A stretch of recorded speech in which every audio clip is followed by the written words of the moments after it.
1769 को एक ऐसे अमीर प्रशियन परिवार में हुआ था जिनकी छुट्टियां अलग अलग मौसमों में अलग अलग जगहों पर मनाई जाती थीं। आपको बता दें कि प्रशिया अपने आप में एक अलग राज्य था, लेकिन पहले विश्व युद्ध के बाद ये राज्य जर्मनी में ही जा मिला। हमबोल्ट के पिता सेना के अफसर थे और साथ ही प्रशियन कोर्ट के एक चैम्बरलेन भी। चैम्बरलेन उसे कहा जाता है जो राजा का बहुत करीबी अधिकारी हुआ करता था। इतना ही नहीं, भविष्य में राजा बनने वाले दूसरे फ्रेडरिच विल्हेम के साथ भी हमबोल्ट के पिता के काफी करीबी रिश्ते थे। दूसरे फ्रेडरिच विल्हेम हमबोल्ट के गॉडफादर भी थे, मगर इतनी अमीरी होने के बाद भी उनका और उनके भाई का बचपन खुशहाल नहीं था।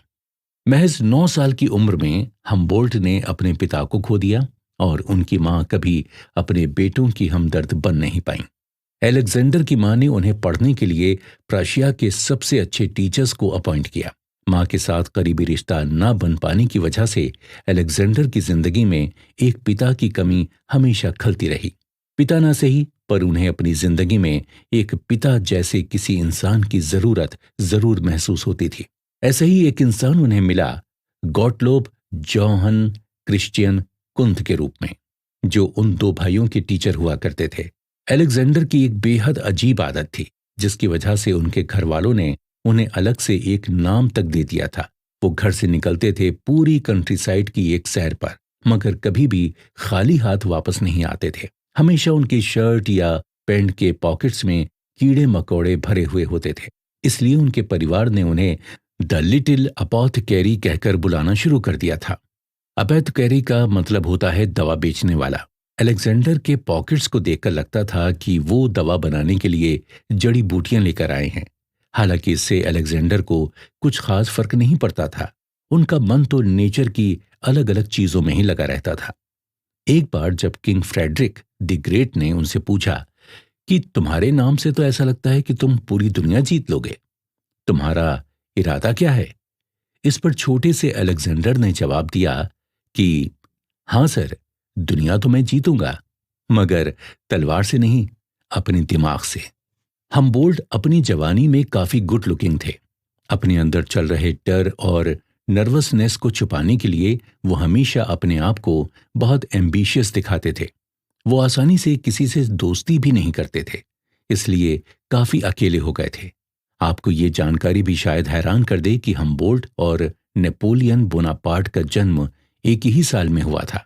नेपोलियन बोनापार्ट का नाम तो आप सबने सुना ही होगा। अपनी शुरुआती जिंदगी में वो फ्रेंच सेना के सदस्य थे, जो बाद में जाकर फ्रेंच पॉलिटिक्स का दमदार चेहरा बने। हमबोल्ट के जन्म के वक्त प्रशिया दुनिया भर में अपनी सेना और उसके काम करने के बेहतरीन तरीकों के लिए जाना जाता था। उधर ब्रिटेन भी तब तक अपने आप को इकोनॉमिकली स्टेबल बनाने की दौड़ में शामिल हो चुका था। जब 18वीं सदी के बीचों बीच बेंजामिन फ्रैंकलिन ने लाइटनिंग रॉड का आविष्कार किया, तब इंसान का नेचर के साथ रिश्ता धीरे धीरे खत्म होने लगा। उस दौरान सिर्फ फ्रैंकलिन ही नहीं, कई सारे साइंटिस्ट अलग अलग खोज करने में लगे हुए थे। साथ ही पूरी दुनिया अब नेचर से ज्यादा खुद को इन इन्वेंशन से जुड़ा हुआ पा रही थी। खैर, हमबोल्ट भाइयों ने बर्लिन का एक ग्रुप ज्वाइन कर लिया, जहां पढ़ाई और टॉलरेंस को लेकर चर्चाएं हुआ करती थी। अब ये तो हमने आपको शुरू में ही बताया था कि उन दोनों भाइयों ने अपनी मां के साथ ज्यादा वक्त नहीं बिताया था। इसलिए जब उनकी मां मैरी एलिजाबेथ वोन हमबोल्ट ने 18 साल के अलेक्जेंडर को आगे की पढ़ाई के लिए फ्रैंकफर्ट एंड डेर ओडर भेज दिया, जो बर्लिन से 70 मील की दूरी पर था। ये एक ऐसा इंस्टीट्यूशन था जिसमें सिर्फ 200 छात्रों को ही पढ़ने का मौका मिला करता था। इसी दौरान उनकी दोस्ती एक जर्मन जॉर्ज फ्रॉस्टर से हुई और वो दोनों 4 महीनों की एक यूरोप ट्रिप पर निकल पड़े। दोनों की मुलाकात इससे पहले गोटिंगेन में हुई थी।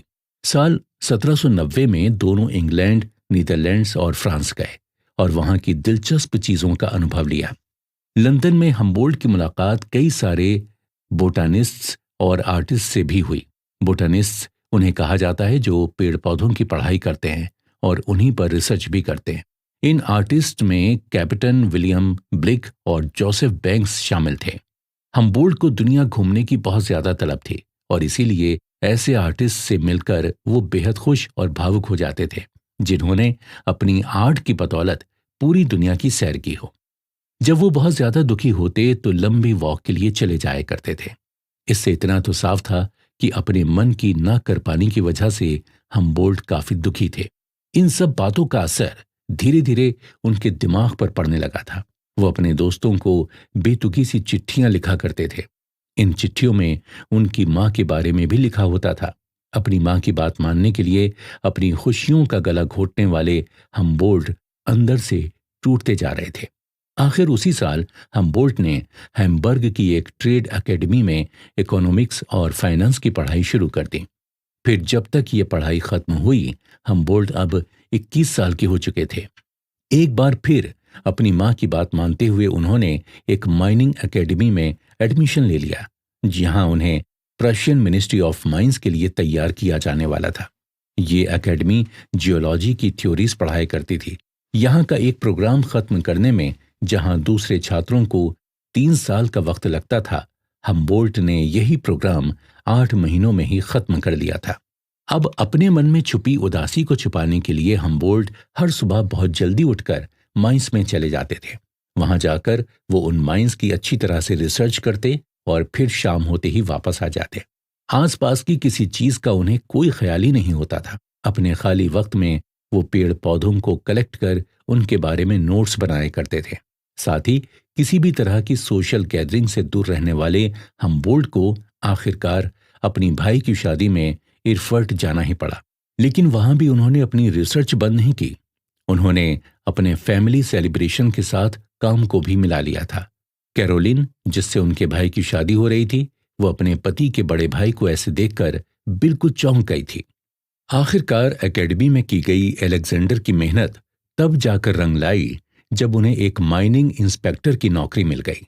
शायद ही इससे पहले किसी को 22 साल की उम्र में इंस्पेक्टर की नौकरी मिली थी। इस काम में उन्हें एक फायदा यह भी हुआ था कि अब उन्हें दूर दूर तक मिट्टी का इंस्पेक्शन करने के लिए जाने का मौका दिया जाता था। एक बार वो ब्रैंडेनबर्ग के कोयले की खान और सिलेशिया के लोहे की खान तक भी गए थे। इस सफर के दौरान उनकी मुलाकात कई लोगों से होती थी, लेकिन इनमें से किसी के भी साथ उनका इतना गहरा रिश्ता नहीं बना था कि वो अपना दिल उनके सामने खोल सकें। वो अपने दोस्तों को भले ही चिट्ठियां लिखा करते थे, लेकिन इन सब के बीच भी कहीं ना कहीं वो खुश नहीं थे। उन्हें हमेशा अकेलेपन का एहसास हुआ करता था। इस बीच कुछ ऐसा हुआ जिसने अलेक्जेंडर से कुछ बहुत अच्छे काम भी करवाए। धीरे धीरे उनका इंटरेस्ट माइनिंग की तरफ बहुत ज्यादा बढ़ने लगा था। अब उनका ध्यान इस तरफ होता था कि कैसे माइंस में काम करने वाले लोग एक बहुत मुश्किल हालात का सामना करते हुए अपना काम जारी रखते हैं। माइंस में काम करने वालों की सुरक्षा को नजर में रखते हुए जब अलेक्जेंडर ने उनके लिए ब्रीदिंग मास्क्स बनाए, ऐसा करने के पीछे वजह यही थी कि माइंस के अंदर लोगों को ऑक्सीजन नहीं मिल पाती थी। इसके बाद उन्होंने माइनिंग से जुड़ी हुई कई किताबें भी लिखी और एक माइनिंग स्कूल भी खोला। जब उन्हें लगा कि माइंस के बारे में ज्यादा जानकारी उन्हें पुराने ऐतिहासिक दस्तावेजों से मिल सकती है, तब उन्होंने 16वीं सदी के ऐसे दस्तावेजों को अच्छी तरह से पढ़ना शुरू कर दिया। अलेक्जेंडर वोन हमबोल्ट की सबसे खास बात यह थी कि वो एक साथ बहुत सारे विषयों के बारे में पढ़ते थे, लेकिन कभी भी वो एक विषय के साथ दूसरे को मिलाते नहीं थे। सारी बातें उनके दिमाग में अलग अलग सेट रहा करती थीं। इसी दौरान हमबोल्ट को एनिमल इलेक्ट्रिसिटी का नशा सा चढ़ने लगा था। एनिमल इलेक्ट्रिसिटी को गैल्वेनिज्म कहा जाता है, जिसका नाम एक इटालियन साइंटिस्ट लुइगी गैल्वनी के नाम पर रखा गया था। उन्होंने इस एनिमल इलेक्ट्रिसिटी के टॉपिक से जुड़ा अपना एक मॉडल भी बनाया था, जिस पर कई साइंटिस्ट ने सवाल खड़े कर दिए थे। हालांकि बीतते वक्त के साथ उन्हें भी यह एहसास होने लगा था कि हमबोल्ट की दलील पूरी तरह से खारिज कर देने वाली नहीं है। उन्हें लगा कि ऐसा कुछ जरूर है जो उनके हाथ लगा है, जिससे वो इस विषय पर इतना जोर दे रहे हैं। इसके बाद उन सभी ने इस बारे में सोचना शुरू कर दिया। जब हमबोल्ट गोटिंगेन में अपनी पढ़ाई कर रहे थे, तब उनके प्रोफेसर जोहान फ्रेडरिक ने जीवन से जुड़ी कई थ्योरीज पर काम करने के लिए अपनी एक किताब पब्लिश की थी, जिसका नाम उबर डेन बिल्डंगस्ट्रीप था। इस किताब में जोहान फ्रेडरिक ने यह बताने की कोशिश की कि हर लिविंग ऑर्गेनिज्म में कई तरह के फोर्स मौजूद होते हैं। एक ऐसा फोर्स जिससे उनकी बॉडी का निर्माण होता है। उन्होंने ये भी कहा कि किसी भी लिविंग ऑर्गेनिज्म की बनावट के लिए इस फोर्स का होना बेहद जरूरी होता है। आगे की कहानी जानने के लिए आइए चलते हैं अब अगले एपिसोड की ओर। आप सुनते रहिए कुकू एफएम।